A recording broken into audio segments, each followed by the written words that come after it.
సూర్యుడు ఉత్తరాయణానికి మారిన తర్వాత వచ్చే ధనుర్మాస శుద్ధ ఏకాదశిని వైకుంఠ ఏకాదశి అంటారు. ఈ ఏకాదశిని ముక్కోటి ఏకాదశి, స్వర్గద్వార ఏకాదశి అని కూడా పిలుస్తారు. శ్రీ మహావిష్ణువుకు నిలయమైన వైకుంఠంలోని వాకిళ్లన్నీ కూడా ఈ ఏకాదశి రోజే తెరుచుకుంటాయని దీనిని వైకుంఠ ఏకాదశి అంటారు. ఆషాఢ శుద్ధ ఏకాదశి నాడు పాల సముద్రంలో పాల కడలిపై యోగ నిద్రలోకి వెళ్లి, కార్తీక శుద్ధ ఏకాదశి నాడు యోగ నిద్ర నుండి మేల్కొని శ్రీదేవి భూదేవితో కలిసి గరుడ వాహనం మీద వైకుంఠానికి రాగా, వైకుంఠ ఉత్తర ద్వారం వద్ద సకల దేవతలు శ్రీ మహావిష్ణువును పూజిస్తారు కాబట్టి దీనిని వైకుంఠ ఏకాదశి అని అంటారు. ఇలా వేరువేరు పేర్లున్నా కూడా ఈ ఏకాదశి రోజు ఉత్తర ద్వారం గుండా వెళ్లి స్వామివారిని దర్శించుకోవడం వల్ల అనంతకోటి పుణ్యఫలం మనకి లభిస్తుంది. అలాగే స్వర్గలోక ప్రాప్తి కూడా కలుగుతుందని నమ్ముతారు.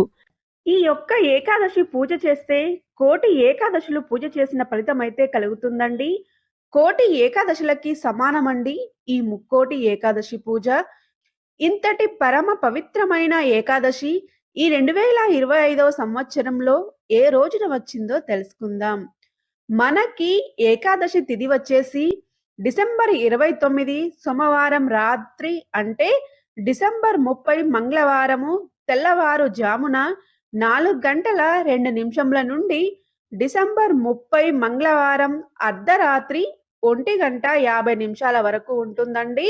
అంటే తెల్లవారుతే డిసెంబర్ 31 బుధవారము అవుతుంది. అయితే మనకు డిసెంబర్ 30 2025 మంగళవారం రోజంతా ఏకాదశి తిథి ఉంటుంది కాబట్టి మనం వైకుంఠ ఏకాదశిని డిసెంబర్ 30 2025 మంగళవారం రోజున మాత్రమే జరుపుకోవాలండి. మరి పూజ ఏ సమయంలో చేయాలి అంటే ఈ డిసెంబర్ 30 2025 మంగళవారం రోజంతా కూడా చేసుకోవచ్చండి. మరి ఉత్తర ద్వార దర్శనం ఎప్పుడు చేయాలి అంటే డిసెంబర్ 30 2025 మంగళవారం తెల్లవారుజామున 4 నుండి ప్రారంభించి ఆ రోజంతా కూడా ఉత్తర ద్వార దర్శనం చేసుకోవచ్చండి. ఈ రోజు చాలా పరమ పవిత్రమైన రోజండి. ఈ రోజంతా కూడా ఉత్తర ద్వార దర్శనం చేసుకోవచ్చు.